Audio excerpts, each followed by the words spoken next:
What's good, YouTube? It's your boy So Craig coming at you with another reaction video. Today we got Inside the Mind of Jeffrey Dahmer, man. Yes, Jeffrey Dahmer interview. And yeah, this dude like blatantly, literally just openly discussed everything. Like explained why he did everything. Like, you feel me? On his own. He was willing to do it. He wasn't forced or anything. He was just willing to give up the info. So we're going to be reacting to it today. I might not watch the whole video, 17 minutes long, but we're going to see what we can do. Alright, so smash the like button, subscribe to the channel, hit the notification bell. And as me being a black man, you know, we're just going to go through this. We're gonna watch this content. I'm not going to pause much because I don't pause like that. You feel me? Unless it's something like I feel like I really want to pause on. But most likely we're just going to breeze right through it. If I have something to say, I talk over the video. And yeah, no further ado, let's get straight to it, y'all. Desensitize myself to it.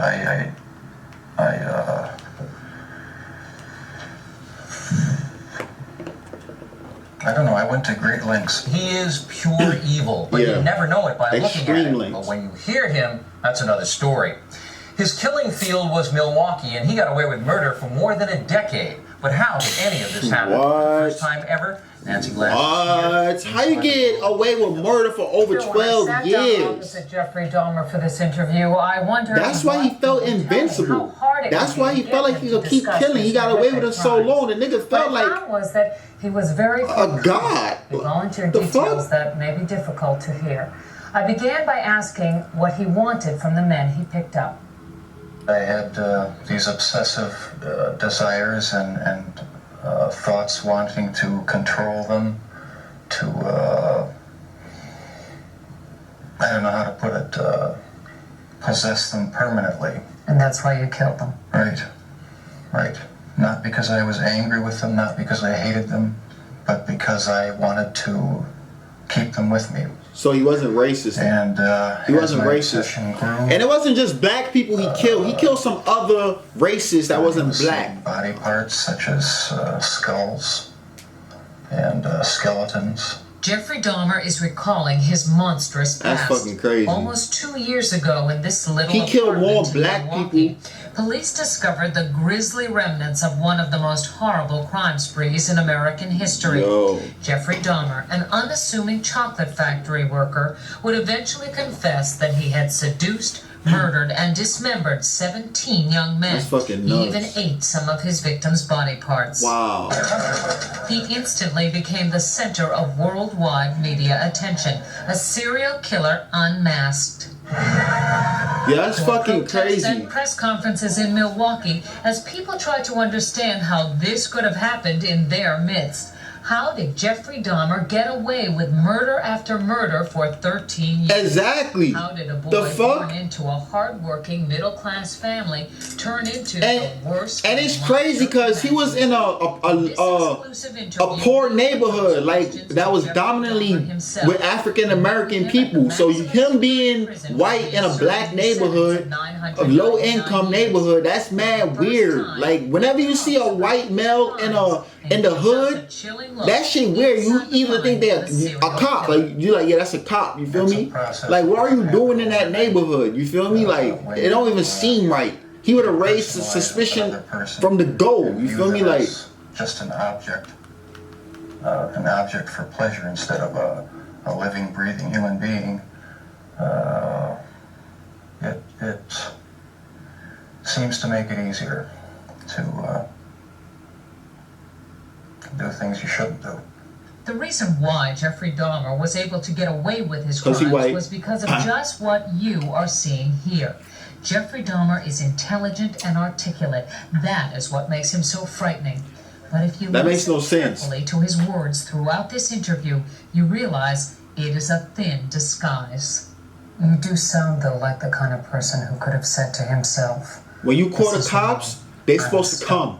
Especially when it sounds, when somebody say somebody's getting killed upstairs, like you're supposed to come through no matter what. The cops wasn't coming. It's like they knew this nigga was doing stuff and they was in on it, and they let him do what he do, bro. That's just my opinion. Coming back from the shopping mall back in '78, I had fantasies about picking up a hitchhiker and taking him back to the house and having complete control and dominance over him. The hitchhiker's name was Stephen Hicks. He was just 18. Jeffrey Dahmer took him to his parents' house. There he strangled him with a barbell. He dismembered the body and hid it in a drain pipe. It was Jeffrey Dahmer who gave those details to the police in his confession. No one had a clue as to what was happening for over a decade.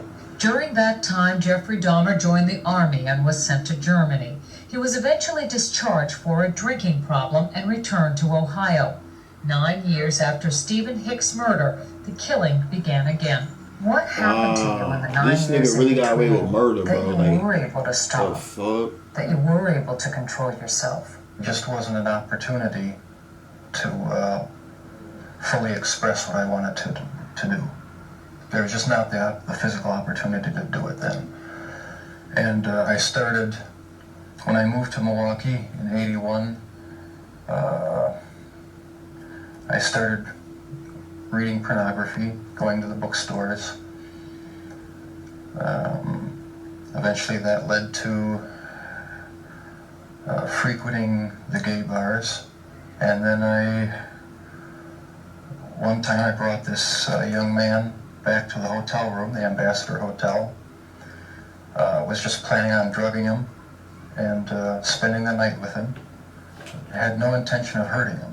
When I woke up in the morning, that's crazy. He had a broken rib here. Was heavily bruised. Apparently I had beaten him to death with my fists. That's why I don't get drunk. Don't get drunk. But that's what started the whole spree all over again. You lose conscious of yourself. The corpse of his you lose conscious of like. Out of his hotel room. You lose control of yourself, bro. Then he took it to his grandmother's house where he it's over. You can do anything. You don't know what you've done, bro. That's why I don't like getting drunk. I remember I got high once. Afterwards. And I was low key losing control of myself. Were you upset? That's scary, bro. Because you could literally do something like this, and now you're in prison for the rest of your life for something you don't even remember doing. Do not drink, do not do drugs, y'all. A surge of energy. That shit's scary. I wouldn't have to worry about any of their needs or anything. I just had complete control of the situation. But Jeffrey Dahmer was out of control. The urge to kill had overpowered him. As police later learned, he wasn't satisfied with his victim's death. He wanted more. Why did you photograph them? It was my way of remembering their appearance, their physical beauty.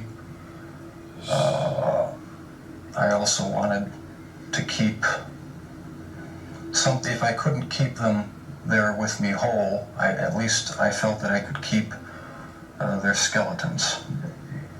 And I even went so far as planning on setting up an altar with the 10 different skulls and skeletons. And what was the purpose of the altar going to be? What's that, like a museum? As a sort of memorial. Wow. A point where I could, I don't know. It's so bizarre and strange, it's hard to describe. Sick, a place where I could collect my thoughts and feed my obsession. When the bodies were still in your apartment, there was no time when you would see them and say, this is grotesque, what have I done? There were times, but the compulsive obsession with doing what I was doing overpowered any feelings of revulsion. This man with a quiet, almost shy demeanor became a master manipulator who was able to lure strangers he met at gay bars to his apartment. He was even able to con the police into returning a 14-year-old boy to him after neighbors called 911 upset that the child was in the street, naked and bleeding. Dahmer convinced the police that he and the boy were simply having a lover's quarrel. Yeah, you're white. We believe you. You're white. We'll believe you. How old was this child? He wasn't a child, he was an adult. After the police left, Jeffrey Dahmer murdered that boy, Conorak Synthesomphone. This man says he had a near-fatal encounter with Jeffrey Dahmer. That blood is all on Take him. some picture of my back. He hit me with a rubber hammer on my neck. He was lucky to escape because by then the killing had become almost routine. Before you went out to pick up the man, was there any kind of ritual you went through? I go to the nightclubs, drink, watch the striptease shows, and if I didn't meet anyone at the bars, I'd go to the bath clubs and meet someone there, offer them money, and we'd go back to the apartment. Typical things. Drinks. I'd have the typical thing your parents tell you not to do. Sleeping pill mixture already. Don't take prepared. nothing from strangers, and don't ever go to a stranger's house or get in a car with a stranger. Like that's when they would be strangled. Watching the movie Exorcist 3 was also part of his ritual. It put him in the mood for murder. I felt so hopelessly evil and perverted that I actually derived a sort of pleasure from watching that tape. Did you like feeling evil? No, I didn't. But I tried to overcome the thoughts, and it worked for a while, but eventually I gave in. While Jeffrey Dahmer may say things today that make it seem like he understands what went on in his mind, he does not. All he can do is tell you what happened, but he cannot stop whatever it is that drove him to kill in the first place. Do you still feel those same urges? Do you still feel that compulsion, that obsession? I wish I could say that it just left completely, but no, there are times when I still do have the old compulsions. Jeffrey Dahmer says as time went on, his mind became more He'll be killing niggas in prison. Yet, he was clever enough to continue to... He probably could get that easily in prison. They probably like that anyway, you feel me? Warn you, the details are very She might make a few little girlfriends in I started having there. these obsessive thoughts when I was about This is crazy. 15 and 16, and they got worse and worse. What were your fantasies about? They were sexual fantasies of control, power, complete dominance. They became reality. Was there pleasure in that fantasy?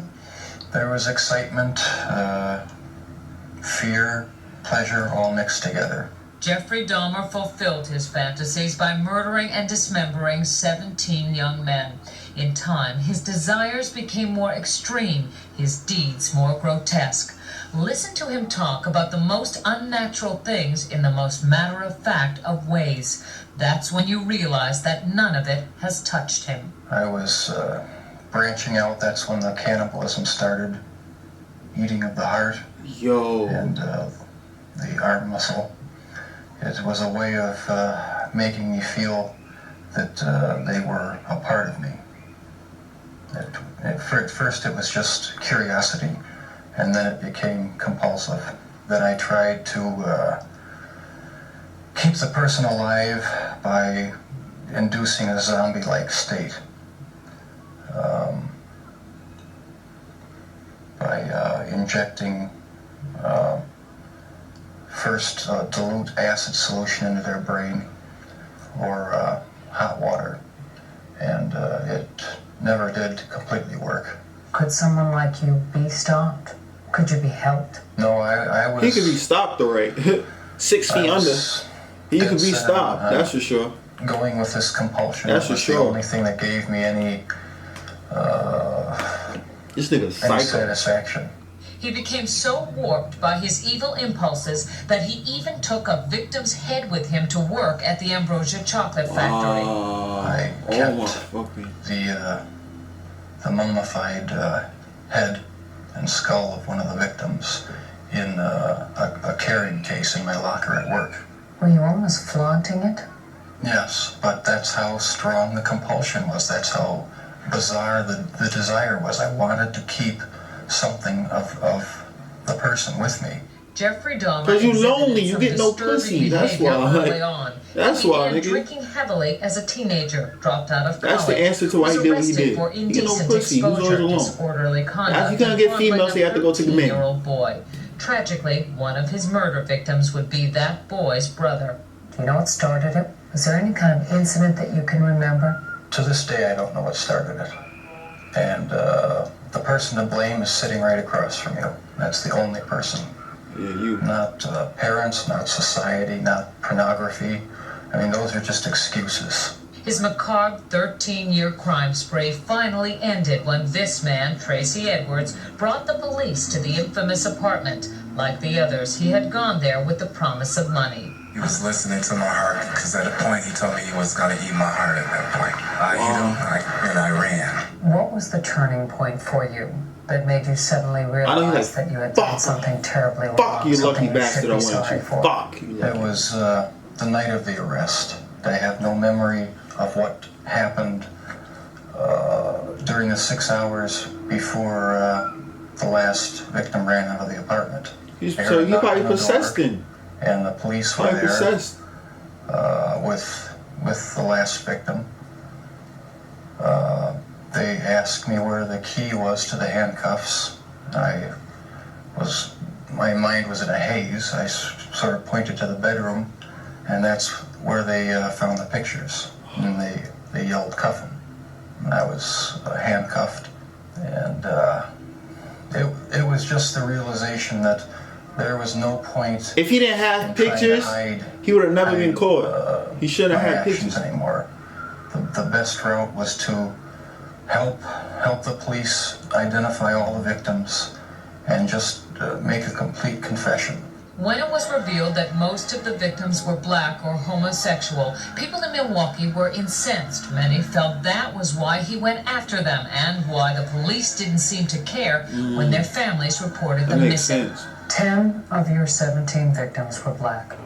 Were they racially motivated? It was not racially motivated. It was not sexual preference. It was just to find an obsession with the best-looking young man I could find.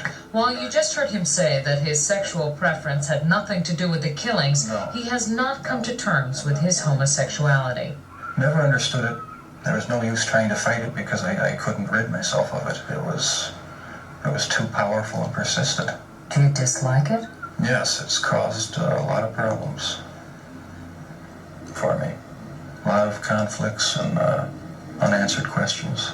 The conflicts remain with him, and so do his compulsions. But in prison, he finally cannot act on his savage desires. If you were out on the street now, would you still be committing the crimes? Yeah. Probably. If this hadn't happened, there's no doubt it probably would be. I can't think this of nigga, anything man. that would have stopped me.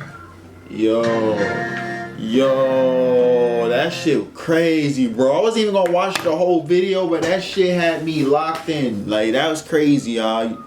Yo, this dude definitely deserved more than prison time. You know, he did get murdered, which he definitely deserved. Not one person could say he did not deserve that. He definitely deserved that. He took so many lives, so for his life to be taken is only right. You feel me? It's just, that was crazy, man. Hopefully we'll never have another one of these, bro. You feel me? But I know this dude definitely motivated a lot of people, and by Netflix showing this to people now, a lot of people might feel like, you know, they might want to do this. You know what I'm saying? It's like when people was popping up schools and all that. And then notice how you start to see more and more. Like, you know what I'm saying? It's like this stuff be motivating people. So I feel like stuff like this shouldn't even be pushed out, you know? Yes, it was entertaining though, like just to see how, I can't explain it. Like, to see, it was just crazy. It's a crazy ass situation, but yeah, man. Y'all let me know your thoughts in the comment box, man. Smash like button, subscribe to the channel. Don't be like this guy. I'm gonna see you on the next one, man. Peace.